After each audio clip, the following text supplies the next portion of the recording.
बंदों चरण सरोज गुरु मुदमंडल आगार।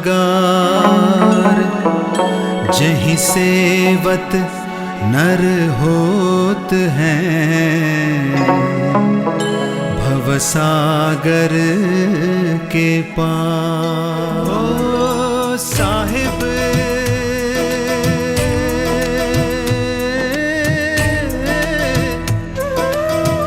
जग में महान है मेरा साहिब, जग में महान है।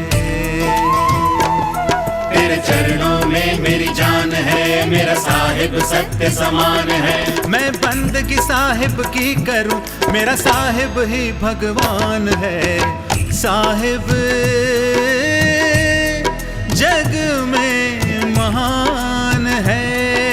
साहिब बंदगी, साहिब बंदगी, साहिब बंदगी, साहिब बंदगी, साहिब बंदगी, साहिब बंदगी, साहिब बंदगी, साहिब बंदगी, साहिब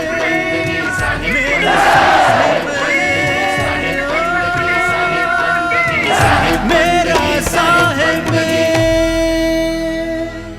जिसमें भी मोह माया है उससे सावधान रहना, आपको कभी भी नहीं पार कर पाएगा। कलयुग की बलिहारी, कलयुग की बड़ी बलिहारी गुरुजी अपने जीवन काल में ही अपने पुत्र को अपना उत्तराधिकारी करके छोड़ के जा रहा है। जरूर पब्लिक पर यह चिंतन आता होगा। साहब ने यहां पर अपेक्ष किया, बड़ी खरी कही। जाका गुरु है आंध्रा, चेला कहां को जाए, अंधा अंधे पेलिया दोनों को ऊपर आए। गुरु लोभी शिष लालची दोनों खेले दाव, कहे कबीर कैसे तरे चढ़ पत्थर की नाव। अंधे को अंधा मिले तो राह बतावे कौन, बंधे को बंधा मिले तो गांठ छुड़ावे कौन। गुरु लोभी शिष लालची दोनों खेले दाव, कहे कबीर कैसे तरे चढ़ पत्थरे की नाव। साहब ने अपेक्ष किया, पेट के कारण करे गुरुआई, पीढ़ी सहित नरक में जाई। यहाँ सतर्क कर रहे हैं, इसलिए गुरु निर्बंधन हो। जब गुरु जी के अंदर मोह माया नहीं गई, काम क्रोध लोभ मोह अहंकार नहीं गया, तो फिर वो शिष्य का हृदय कैसे शुद्ध कर पाएगा? कभी भी नहीं कर पाएगा। काम क्रोध मद लोभ की जब लग घट में खान, क्या पंडित क्या मूर्खा दोनों एक समान। इसलिए चेक करना, कह रहे हैं जब तक काम क्रोध लोभ मोह अहंकार की खान है, क्या पंडित क्या मूर्ख दोनों एक समान है। तीसरा बोल रहे हैं गुरु हो सारग्राही। चेक करना कि गुरु अपने जीवन का यापन भीख मांगकर शिष्यों के धन से तो नहीं कर रहा है। जो भी गुरु शिष्यों के दिए हुए धन से साहब ने अपेक्ष किया, इसलिए गुरु सारग्राही हो।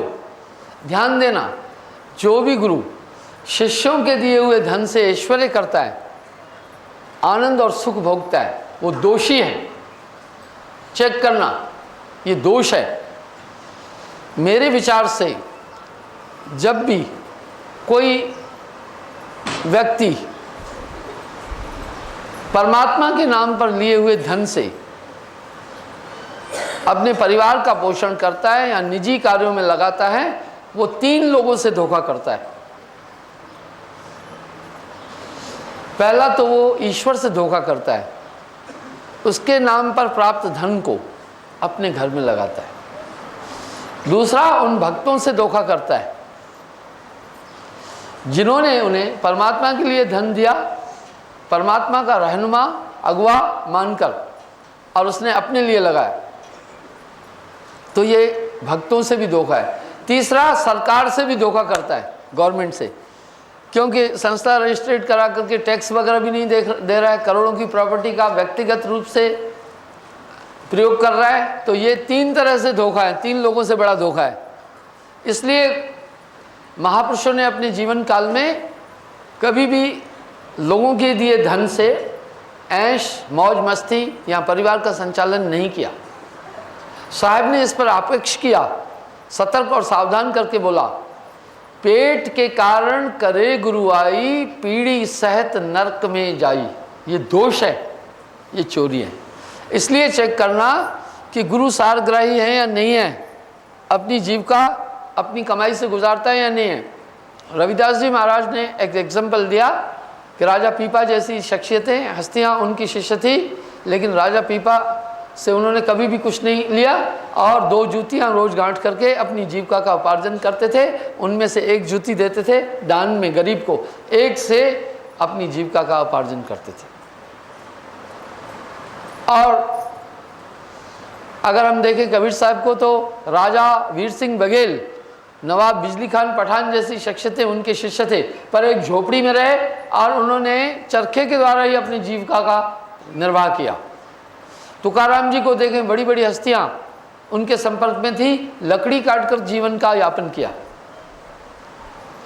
इस तरह साहब कह रहे हैं, आप चेक करना कि गुरुजी सारग्राही हैं या नहीं, अर्थात सारग्राही, अपने उपार्जन से जीवन निर्वाह करने वाला। चौथा, निर्लोभी। चेक करना कि भाई गुरुजी ऐसा तो नहीं है कि बड़े बड़े लोग, पैसे वाले लोग आए तो उनको तहरीस दे रहे हैं तो वो आत्मज्ञानी हो ही नहीं सकता है। एक महापुरुष किसी में भी केवल आत्म तत्व देखता है और इस तरह का व्यवहार, आत्मनिष्ठ व्यवहार करता है, इसलिए चेक करना। 5वां, गुरु हो सर्वज्ञ, अर्थात समस्त धर्मशास्त्रों का पूर्ण ज्ञान हो और आंतरिक मंडलों का उसको पूरा ज्ञान हो, ताकि आपकी शंकाओं का समाधान कर पाए। और 6, सत्यवान। चेक करना कि जीवन में कहीं छल कपट धोखा बेईमानी 420 तो नहीं कर रहा है। ताए गुरु को पल में तज दीजिए, बोला उसके शरणागत नहीं होना। और 7वां, क्या वो ईश्वर में मिला है? अब आप ये कैसे जानेंगे कि ईश्वर में मिला है? वो ऐसे, अगर पहली 6 कंडीशंस का अनुकरण कर रहा है पूरी तरह से, तो समझना ईश्वर में मिला हुआ है। केवल ईश्वर में मिला हुआ ही इन 6 नियमों का पालन कर सकता है। इसलिए 7वां, जिसकी आत्मा परम पुरुष में मिली है, परम पुरुष में आत्मा मिली है, सत्पुरुष को जानसी तिसका सतगुरु नाम, वो सतगुरु है, वही आपको नाम दे सकता है। अर्थात ये नाम की प्रक्रिया, बिना पूरे गुरु के हम नाम की प्राप्ति नहीं कर सकते हैं। अकह नाम गुरु बिन नहीं पावे, पूर्ण गुरु अकह समझाए, कोटि नाम संसार में तिनते मुक्ति न होए, मूल नाम ये गुप्त हैं जाने बिरला कोय। आओ अब देखें कि ये नाम से हम पार कैसे होंगे। ये नाम क्या करता है? भवसागर का पार नाम बिना पावे नहीं। कह रहे हैं भाई इस संसार सागर से ये जीव नाम के बिना किसी भी कीमत में पार नहीं हो सकता। आइए हम देखें नाम क्या करता है। जब नाम हृदय धरा, भया पाप का नाश, जैसे चिंगी आग की पड़ी पुरानी घास। वाह, ये नाम समस्त पापों का नाश कर देता है।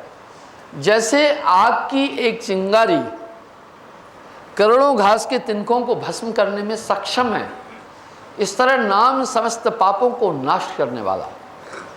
और नाम अंतःकरण को शुद्ध करता है। अंतःकरण शुद्ध क्या होता है, इस पर साहब वाणी में कह रहे हैं, नाम बिना हृदय शुद्ध ना होई, कोटिन भांत करे जो कोई। नाम के बिना ये दिल कभी भी शुद्ध नहीं हो सकता। जब है नाम हृदय धरा, भया पाप का नाश, जैसे चिंगी आग की पड़ी पुरानी घास। सखीरी मैं तो नाम रत्न धन पाई। ये नाम करेगा क्या? हृदय को प्रकाशित करता है। कैसे प्रकाशित करता है? जैसे भवन को जस सदन अंधियार, दीपक बिना मिटे नहीं, तैसे दास धर्मन, नाम बिना हृदय का अंधकार नहीं मिट सकता। कह रहे हे धर्मदास, जैसे सदन कमरे को कहते हैं, घर को मकान को भी कहते हैं, जिस तरह मकान का अंधकार दीपक के बिना नहीं जाता है, इस प्रकार से हृदय का अंधकार भी नाम बिना कभी जा नहीं सकता है। नाम बिना हृदय शुद्ध ना होई, कोटिन भांत करे जो कोई। अगर कोई करोड़ों कोशिशें भी करे, लेकिन नाम के बिना ये दिल साफ नहीं हो सकता है। नाम दिल कैसे साफ करता है ये बोलूँगा। साहब ने नाम की महिमा पर बहुत कुछ कहा। जाघट नाम न संचरे तिसको जान मशान, जैसे खाल लोहार की सांस लेत बिन प्राण। तो साहब एक बात कह रहे हैं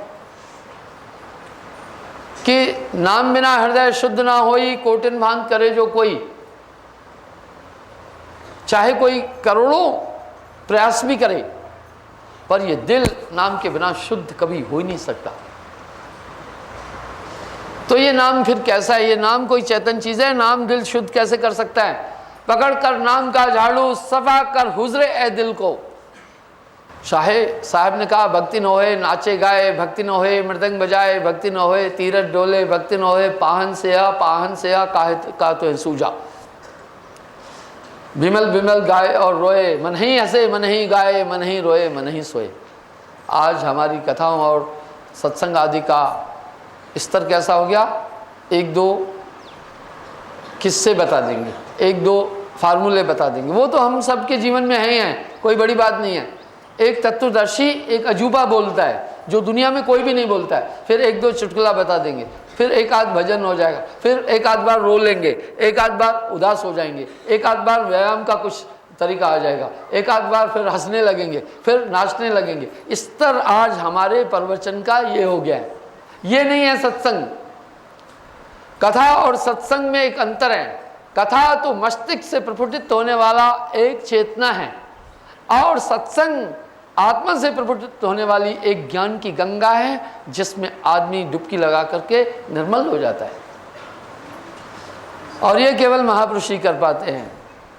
राम बुलावा आया दिया कबीरा रोए, जो सुख संतन संग में सो वैकुंठ न होए। हमारे यहाँ स्तर कम होता जा रहा है, लोग भ्रमित होते जा रहे हैं, भूत प्रेतों की तरह अन्य अन्य भक्तियों की तरफ आदमी उलझता जा रहा है। क्यों उलझ रहा है? उलझाया जा रहा है।